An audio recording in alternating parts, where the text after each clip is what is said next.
Hello दोस्तों, स्वागत है हमारे यूट्यूब चैनल में। दोस्तों, जैसे कि आप जानते हैं, देखिए यूपी ट्रिपल एस सी यानी अधीनस्थ सेवा चयन आयोग के थ्रू जो है बंदरों की वैकेंसी आई है फॉरेस्ट गार्ड में। तो आइए देख लेते हैं इसमें क्या तिथि है, क्या एलिजिबिलिटी है बनने का, इसका फिजिकल एलिजिबिलिटी क्या है। तो आइए इसके बारे में इस वीडियो में चर्चा करेंगे। कब कब इसका जो है ऑनलाइन आवेदन हो रहा है, क्या इसका क्राइटेरिया है। ठीक, आइए इसमें बात करेंगे। देखिए, ये UP triple S C forest guard बंदरों की जो वैकेंसी आई है, इसका आवेदन तिथि जान लेते हैं। आवेदन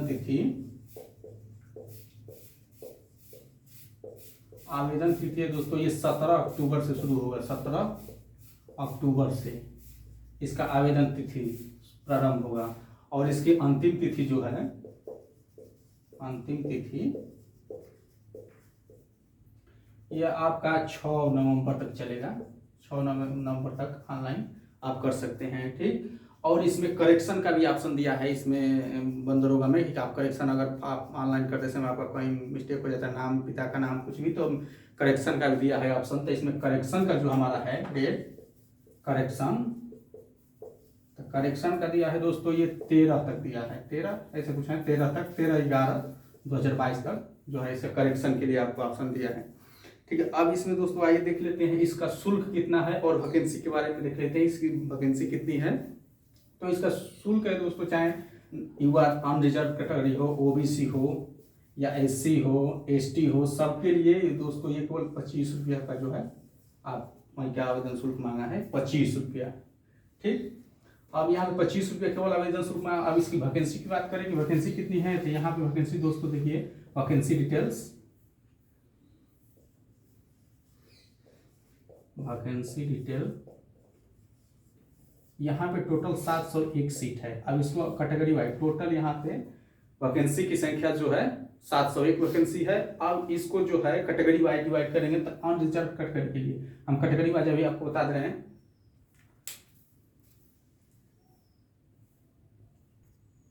तो देखिए दोस्तों, 701 वैकेंसी है। अब इसका कैटेगरी वाइज बने युवा, ओबीसी, ईडब्ल्यूएस, एससी, एसटी। तो यहाँ पे अनरिजर्व कैटेगरी के लिए दोस्तों है 288 है, 288, और ओबीसी के लिए 163 है, और ईडब्ल्यूसी के 70 है। एससी की संख्या यहाँ पे लगभग 160 है, 160 करीब 160, और एसटी की संख्या 20 है। इसमें फीमेल के लिए भी है दोस्तों, ये फीमेल के लिए भी है, फीमेल के लिए भी है। फीमेल टोटल जो है, टोटल सीट 140 सीट है महिला के लिए। ठीक, अब ये महिला के लिए जो 140 सीट है, इसमें ये कंडीशन किया है, अपने नोटिफिकेशन में ये मेंशन किया है कि जो जो जो महिला जिस कैटेगरी से है उसी कैटेगरी में उसको जो है उसका सीट है उसमें। जैसे ओबीसी है तो ओबीसी में ही वो जाएगी। ठीक है, यहाँ ये स्वतंत्रता सेनानी का भी है, इसमें स्वतंत्रता सेनानी, और स्वतंत्रता सेनानी का भी इसमें है, और खिलाड़ी के लिए भी है, जो होते हैं खिलाड़ी। यहाँ पे इसमें दिव्यांग के लिए नहीं है सीट कोई। ठीक, अब यहाँ पे दोस्तों आइए इस वीडियो में बहुत कुछ अच्छा करें। इसकी एलिजिबिलिटी क्या है, फार्म क्या है, फिजिकल एलिजिबिलिटी क्या हो, फार्म का इस भर सकते हैं, जो इसमें कौन सी डिग्री चाहिए, बीएससी, बीकॉम, ठीक है ना, तो उसके बारे में हम चर्चा करेंगे। हाँ, तो आइए दोस्तों इसकी एलिजिबिलिटी डिटेल्स देख लेते हैं। ठीक, तो एलिजिबिलिटी डिटेल्स का एलिजिबिलिटी GIBI एलिजिबिलिटी डिटेल्स देख लेते हैं। ठीक, एलिजिबिलिटी डिटेल्स देखते हैं दोस्तों। पहले नंबर इसमें जो है, पहला हमारा जो है पॉइंट, इसमें इसको भरने के लिए, इस फॉर्म को भरने के लिए पहले नंबर 21 और 40 के बीच में आपका उम्र होना चाहिए। नहीं, आयु जो है, आयु आपका होना चाहिए 21 से 40 वर्ष के बीच में होना चाहिए। अब यहाँ पे 21 से 40 वर्ष है क्या बीच में है, तो आप आवेदन कर सकते हैं। अब यहाँ पे देखिए क्या होता है दोस्तों, ये आयु की गणना जो है, ये 21 वर्ष, आयु की गणना आपका 1 जुलाई 2022 से की जाएगी। यानी 1 जुलाई 2022 को आप 21 वर्ष आप कंप्लीट कर चुके हैं, तो आप इस आवेदन को भर सकते हैं। ठीक है, 21 वर्ष आपका 1 जुलाई, ये गणना जो आयु की गणना 1 जुलाई से की जाएगी, 1 जुलाई 2022 से। अब इसमें आइए दूसरा पॉइंट देखते हैं, पीईटी सर्टिफिकेट। यहाँ पे पीईटी जो है, प्रीलिमिनरी एलिजिबिलिटी टेस्ट होता है 2021, स्कोर कार्ड। इस फार्म को हमारा बंदरोगा के फार्म को भरने के लिए आपको पीईटी क्वालिफाई होना जरूरी है। जो 2021 में पीटी हमारा हुआ था उसमें क्वालिफाई होना जरूरी है। वो भी क्वालिफाई का मतलब आपका पास स्कोर कार्ड होना चाहिए। अब इसके देखिए दोस्तों, ये बहुत ही इंपॉर्टेंट पॉइंट है। और स्कोर कार्ड है यानी आप अगर एग्जाम में बैठे हैं तो आपका 0 अंक ना हो, निगेटिव मार्किंग ना हो, ठीक, तो आपको ये स्कोर कार्ड मिला होगा, आप ये प्रिंट किए होंगे, स्कोर कार्ड आपके पास है तो आवेदन कर सकते हैं, ठीक है। अब इसमें ये नहीं कि आपने आवेदन कर दिया, स्कोर कार्ड है तो आप मुख्य परीक्षा के में सम्मिलित हो ही जाएंगे, इसकी कोई गारंटी नहीं। वो शॉर्ट लिस्टिंग किया जाएगा, शॉर्ट लिस्टिंग में जितने भी कैंडिडेट आएंगे वो अपना एक कट ऑफ का मानक रखेंगे, तो उस हिसाब से आप उसमें आ रहे हैं तो एग्जाम में, लेकिन आवेदन करने के लिए आपको पीईटी स्कोर कार्ड की जरूरत है, ठीक है। अब इसमें आइए तीसरा पॉइंट देखते हैं दोस्तों। तीसरा पॉइंट हो जाता है बैचलर डिग्री मांगा है, बैचलर डिग्री। अब बैचलर डिग्री किसमें होना चाहिए, इसमें आपका बीएससी मांगा है, बीए नहीं मांगा। बैचलर डिग्री इन आप मैथमेटिक्स होना चाहिए, ठीक। मैथमेटिक्स, फिजिक्स,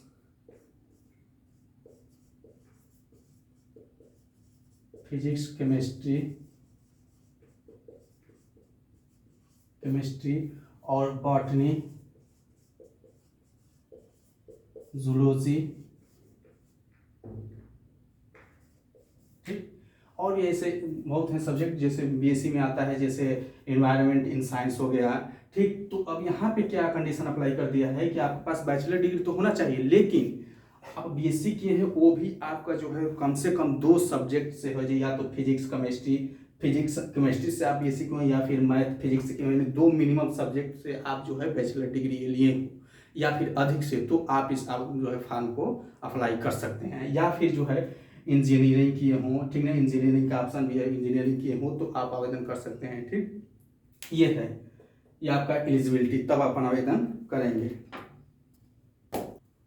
अब दोस्तों इस वैकेंसी में देखिए चयन का आधार क्या है। चयन का आधार ये है कि सबसे पहले आपको जो है पहला रिटेन एग्जाम से गुजरना पड़ेगा।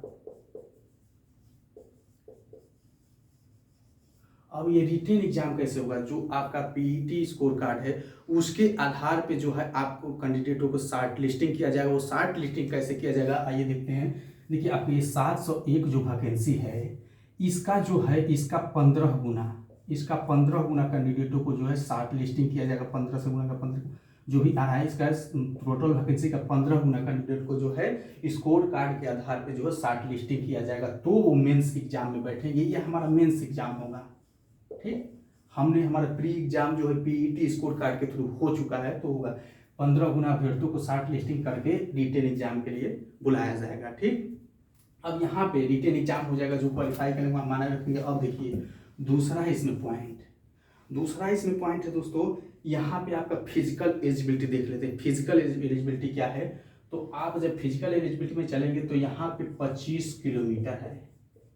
ये रिटेन एग्जाम से जब आप प्रोसेस फर्दर स्टेज में, तो 25 किलोमीटर की जो है आपको पैदल यात्रा करनी है। ये रेस नहीं है, यहाँ पे पैदल यात्रा निकलेगी। वो कितने देर में निकलेगी, यहाँ पे 25 किलोमीटर दिया था, हाँ 4 घंटे में जो है आप ये 4 घंटे में तय यात्रा करेंगे तय, तो आप जो है फिजिकल में क्वालिफाई माने जाएंगे। और ये मेल के लिए है, पुरुष के लिए, मेल के लिए। यहाँ फीमेल के लिए है फिजिकल।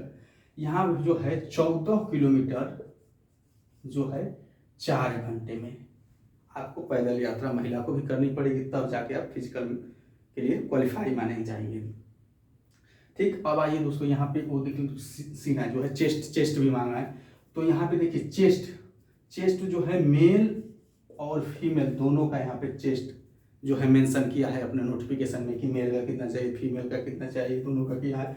तो जो है हमारा 84, मेल का जो है 84 सेंटीमीटर जो है सीना चाहिए। वो भी फुलाने के बाद होना चाहिए, लिखा उसमें स्पष्ट लिखा है कि फुलाने के बाद आफ्टर इसका जो है आपका 84 सेंटीमीटर हो जाएगा। महिला का जो है 79 सेंटीमीटर, ठीक, फुलाने के बाद, ठीक। अब यहाँ पे देखिए दोस्तों, देख लेते हैं कि हाइट कितनी चाहिए, लंबाई।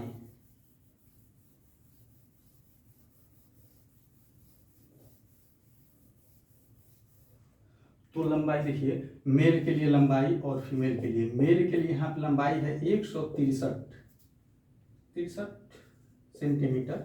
ऐसे एक बार चेक कर लेते हैं, 163 सेंटीमीटर, और जो हम फीमेल का है 150 सेंटीमीटर जो है यहाँ पे हाइट मांगा है इसके लिए। ठीक है, हाँ तो दोस्तों यहाँ तक यानी अब आइए हम लास्ट में कुछ इंपॉर्टेंट पॉइंट बता दे रहे हैं इसके लिए। जब आप आवेदन करने जाएंगे तो आवेदन करने के 2 ऑप्शन ये दिए हैं। पहला ऑप्शन ये दिया है कि आपका जो रजिस्टर्ड नंबर है, रजिस्ट्रेशन नंबर जो पहले आप पीट के लिए दिए हैं रजिस्ट्रेशन नंबर, उसके थ्रू आप कर सकते हैं रजिस्ट्रेशन नंबर, और जो है जेंडर डाल के जेंडर और अपना डेट ऑफ बर्थ डाल के जो है ये आवेदन कर सकते हैं। दूसरा पॉइंट इसमें क्या दिया है कि आपका रजिस्ट्रेशन नंबर ये तो सेम रहेगा, अब प्लस उसके साथ जो अपना रजिस्टर्ड मोबाइल नंबर दिए हैं उसके थ्रू जो है आप यहाँ पे अलाइन कर सकते हैं, OTP मंगा के जो है इसका कर सकते हैं। अब जब आवेदन करेंगे इस रजिस्ट्रेशन नंबर पे तो क्या होगा कि आपका फोटो सिग्नेचर एकदम सेम रहेगा, फोटो सिग्नेचर की जरूरत नहीं पड़ेगी, वो ऑटोमेटिक उठा लेगा।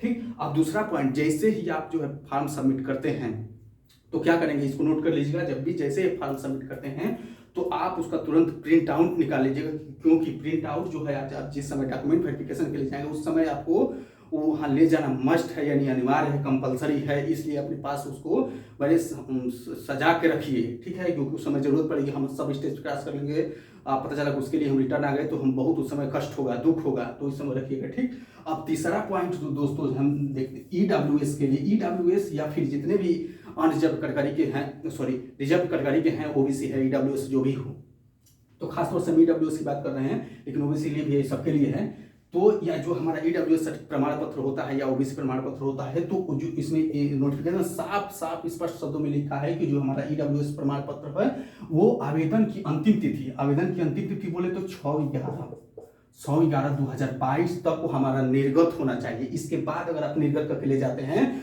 तो आपका वहाँ अभ्यर्थन निरस्त कर दिया जाएगा। इसीलिए जो है इस पे विशेष ध्यान दीजिएगा EWS प्रमाण पत्र पर। ठीक है दोस्तों, हमारी वीडियो अच्छा लगे तो लाइक कर दीजिए और हमारे चैनल को सब्सक्राइब कर लीजिए। तब तक के लिए जय हिंद।